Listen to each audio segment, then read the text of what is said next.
దేశవ్యాప్తంగా జైళ్లలో రద్దీ ఎక్కువగా ఉండటంపై సుప్రీంకోర్టు ఆందోళన వ్యక్తం చేసింది.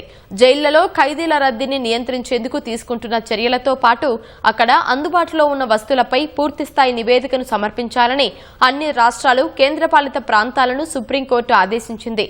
దేశవ్యాప్తంగా జైళ్లలో స్థితిగతులపై దాఖలైన పిటిషన్ను సుమోటోగా విచారణ చేపట్టిన సుప్రీం ధర్మాసనం ఈ ఏడాది మార్చి 1 నాటికి జైళ్లలో ఉన్న ఖైదీల సంఖ్య, మంజూరైన సామర్థ్యం వంటి వివరాలను మే 18లోగా అఫిడవిట్ రూపంలో దాఖలు చేయాలని హోంశాఖ కార్యదర్శులను ఆదేశించింది. మహిళా ఖైదీలతో పాటు వారితో పాటు ఉంటున్న చిన్నారుల భవిష్యత్తుపై ధర్మాసనం ఆందోళన వ్యక్తం చేసింది.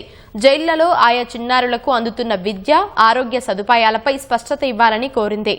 జైళ్లలో ఖాళీగా ఉన్న పోస్టులు, వాటి భర్తీకి తీసుకుంటున్న చర్యలపై వివరణ ఇవ్వాలని ఆదేశించింది. అమికిస్ క్యూరీ అందించిన వివరాలను పరిగణలోకి తీసుకున్న సుప్రీంకోర్టు జైళ్లలో పాలనా సంస్కరణలు అనివార్యమని అభిప్రాయపడింది. ఈ కేసు తదుపరి విచారణను మే 26కు వాయిదా వేసింది.